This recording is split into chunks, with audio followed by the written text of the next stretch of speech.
Assalamualaikum warahmatullahi wabarakatuh. Halo dulur-dulurku, perkenalkan nama saya Ronan Alvindana, biasa dipanggil Ronan. Saya dari Fakultas Fisip, jurusan Ilmu Komunikasi dari Universitas Bhayangkara Surabaya. Di video kali ini, saya akan membagikan sedikit cerita saya yang menurut saya itu unik sih, yaitu pada saat Hari Raya Idul Fitri tahun ini. Mau tahu ceritanya? Tonton sampai habis, oke? Tahun lalu dengan sekarang merupakan tahun yang menurut saya memiliki banyak perbedaan yang terlihat. Yang membuat beda yaitu di tahun 2020 ini muncul sebuah virus yang bernama COVID-19 atau biasa yang kita sebut Corona. Nah, Corona merupakan virus yang telah membuat banyak masyarakat dunia resah, terutama di Indonesia. Dengan adanya virus ini, membuat aktivitas masyarakat banyak berubah. Contohnya, di tahun 2020 ini, banyak kegiatan yang diminimalisir untuk dilakukan karena pemerintah menganjurkan agar masyarakat tetap di rumah dan keluar hanya untuk keperluan penting saja. Jikapun keluar, harus tetap menggunakan protokol kesehatan yang ada, seperti memakai masker, berjaga jarak, dan selalu cuci tangan.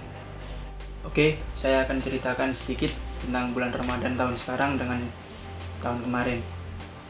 Bulan Ramadan tahun lalu dengan tahun sekarang juga memiliki banyak perbedaan yang sangat signifikan.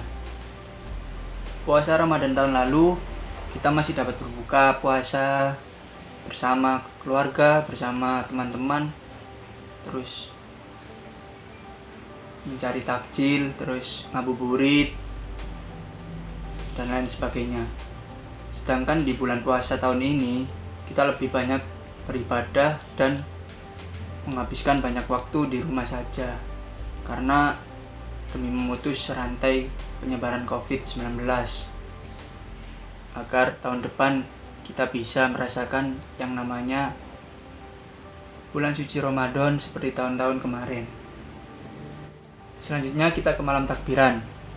Malam takbiran juga berbeda dengan tahun lalu.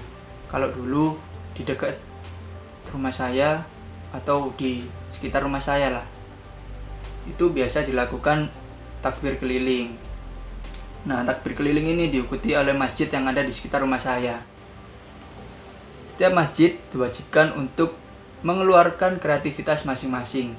Seperti contoh, membuat obor-oboran, terus membuat ornamen seperti Ka'bah itu, dan lain sebagainya. Kalau sekarang, mungkin bagi sebagian orang atau semua orang sih menurut saya itu cukup menikmati suara takbir di halaman rumah saja. Nah, setelah malam takbir, besoknya kan melaksanakan sholat id. Nah, sebelum ke sholat id, saya ada cerita yang menurut saya itu unik, yang tidak bisa dijumpai di tahun-tahun sebelumnya, yaitu saya dan teman-teman saya ditugaskan untuk mempersiapkan buat sholat id.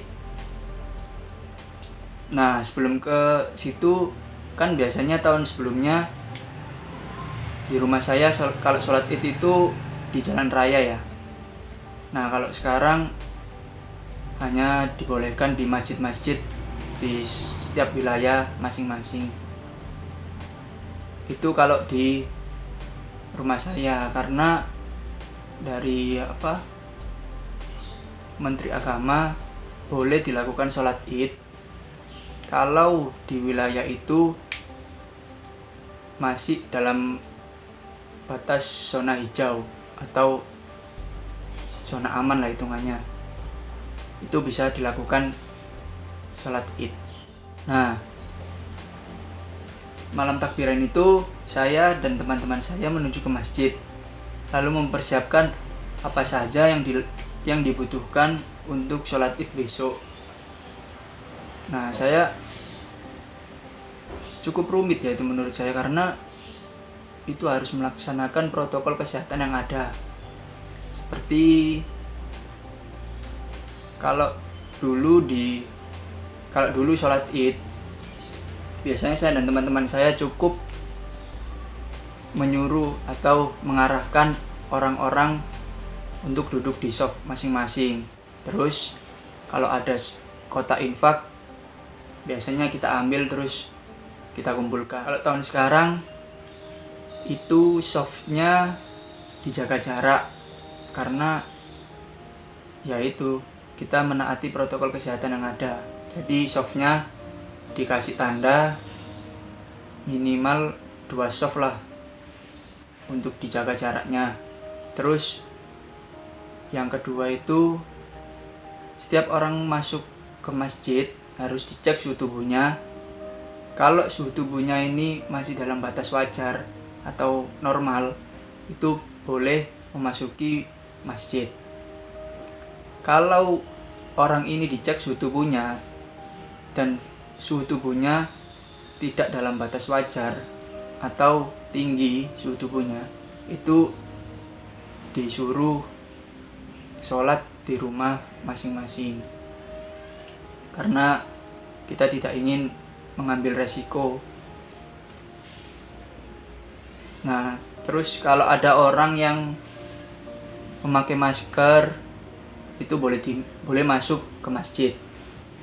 Kalau yang tidak memakai masker, biasanya disediakan di masjid-masjid sendiri. Nah, itu arahan dari pemerintah untuk melaksanakan sholat Id, namun dengan protokol kesehatan yang ada. Nah, selanjutnya setelah sholat Id, saya dan keluarga saya pulang ke rumah, lalu bermaaf-maafan bersama keluarga. Setelah dengan keluarga, biasanya saya dan keluarga saya berkunjung ke rumah tetangga, lalu ke saudara-saudara terdekat. Namun itu dulu. Kalau Ramadan tahun sekarang hanya bisa bermaafan bersama keluarga saja, karena masih di masa pandemi. Nah, bagaimana caranya saya bisa merasakan bermaaf-maafan di masa pandemi saat ini? Yaitu dengan cara telepon, terus memakai aplikasi yang bisa digunakan untuk bertatap muka, seperti contohnya aplikasi Zoom, terus Google Meet, dan lain sebagainya.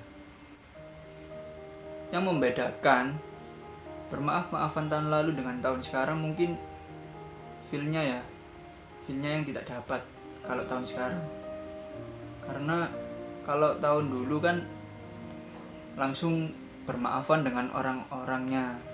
Kalau sekarang kita bermaaf-maafan lewat online saja. Itu sedikit cerita yang menurut saya unik pada saat pandemi saat ini.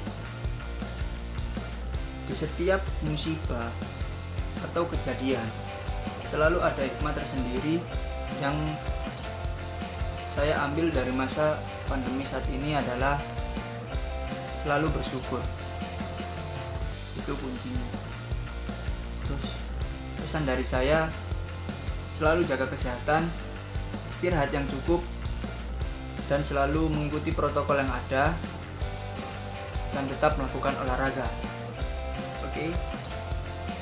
Itu kunci-kunci yang bisa menghindari kita dari virus corona ini. Oke, terima kasih telah menonton video saya. Semoga bermanfaat. Saya akhiri. Wassalamualaikum warahmatullahi wabarakatuh. Bye-bye.